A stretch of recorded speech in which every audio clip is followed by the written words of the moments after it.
Olá, seja muito bem-vindo. Esse é o canal Rede Sul, Resineiro Desenvolvido do Sul. Essa é uma iniciativa das Resinas Marangon. Ela desenvolveu esse canal justamente para poder desenvolver a parceria com os nossos fornecedores, produtores de resina. Eu sou o João Paulino. E eu sou o Robson Ebsen. Isso aí, hoje nós vamos falar sobre meio ambiente. O que nós devemos fazer em relação ao meio ambiente. Robson, a produção de resina usa diversos insumos que não necessariamente são biodegradáveis, correto? Sim, correto. E como que é feito assim na produção de resina? Quais são os cuidados que o produtor tem que ter com relação a esses produtos que não são biodegradáveis? E quais são eles? Sim, durante o período de extração da resina, de montagem da floresta, geram vários produtos nocivos à natureza, né? O próprio saquinho plástico usado na montagem da floresta, durante a própria montagem, alguns deles apresentam defeitos, enfim, e ocorrem casos, infelizmente, que os mesmos vão sendo deixados para trás, no chão, descartados na própria floresta. E também após a coleta da resina, isso é normal, durante a coleta alguns saquinhos sofrerem danos, enfim, e infelizmente, em alguns casos, os mesmos também são descartados na própria floresta. E embalagens garrafa PET, que o pessoal usa no consumo de água, enfim, alguns refrigerantes, durante os intervalos no trabalho da floresta, infelizmente também vão ficando por ali.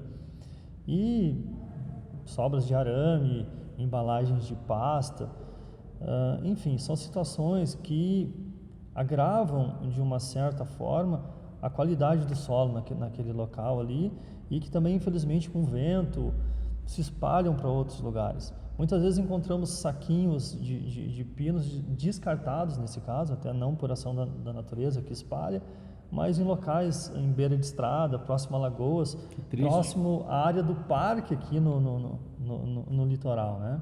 Então, por isso que eu reforço aquilo que falamos no vídeo anterior. É interessante existir um planejamento e um profissional da área ambiental, um biólogo para cuidar desses assuntos, porque existem empresas credenciadas que fazem a retirada desse material. Inclusive aqui no litoral, vamos falar agora especificamente no município de Mostardas e Tavares, até pouco tempo isso não existia.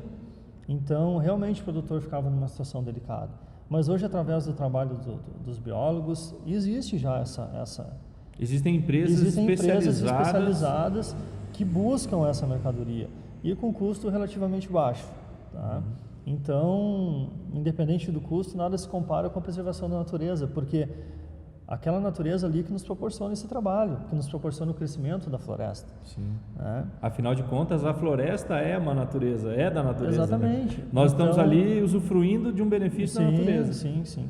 Então, realmente, o descarte correto e outra coisa importante, interessante, a floresta ela sofre fiscalizações. Existem órgãos aqui no estado responsáveis por isso e que quando encontram esse tipo de situação aplicam multas altíssimas. E estão corretos em aplicar a multa porque os materiais não são biodegradáveis, ou seja, isso significa que a natureza não vai absorver aquele material como se fosse um resto de comida, né? Vamos dizer assim, sobrou um pouquinho de arroz, eu joguei, descartei na floresta. Tudo bem, é biodegradável, ele vai se integrar, a natureza vai cuidar disso, né?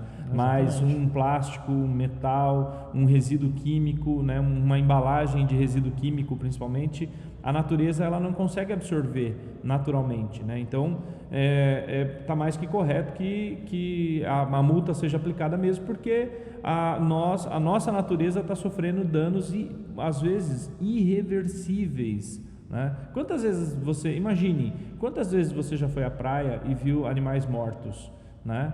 Isso é obra, provavelmente não da floresta, claro, mas é obra de nós seres humanos fazendo intervenções irreversíveis na natureza, né? Quantas vezes você já foi a uma lagoa, né? Uma de tantas lagoas que nós temos aqui no litoral do Rio Grande do Sul e percebeu que ela está suja?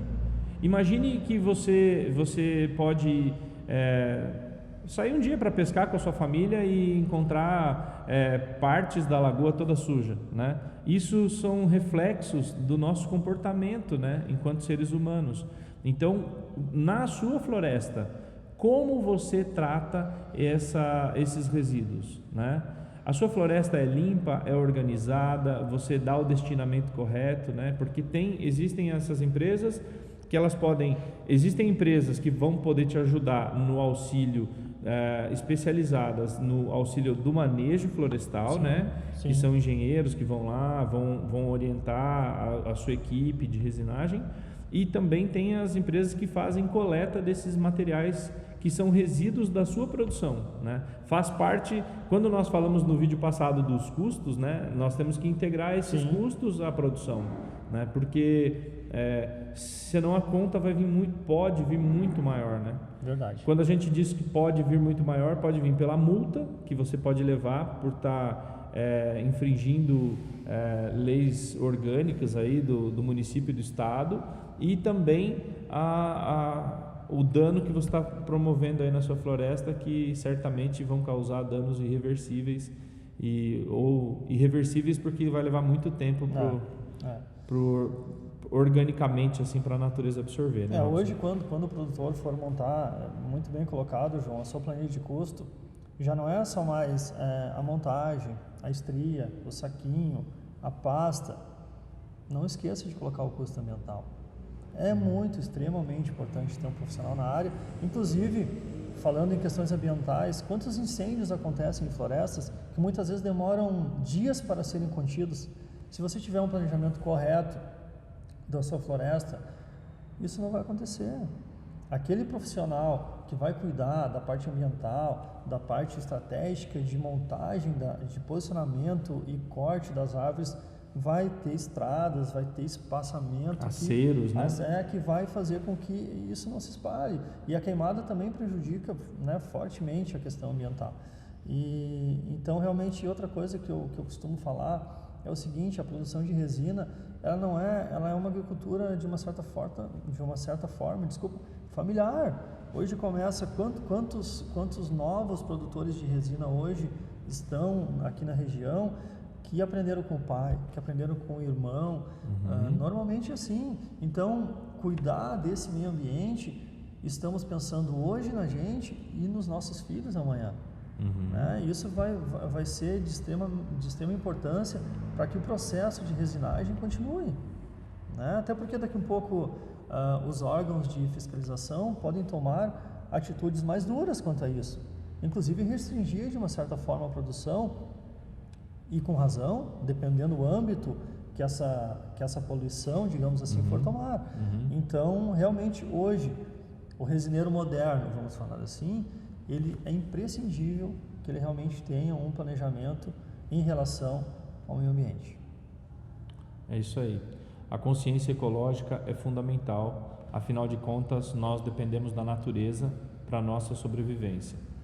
Então, eu volto a convidar você a imaginar todas as belezas naturais que nós temos aqui no Rio Grande do Sul, principalmente as belezas naturais que nós temos no litoral, né? São planícies maravilhosas, cheias de riquezas naturais, de fauna e flora, né? E isso é obrigação nossa, nós temos como obrigação de cuidar. Quando nós dizemos nós queremos dizer todos os produtores, né, que de alguma forma trabalham com a natureza, né?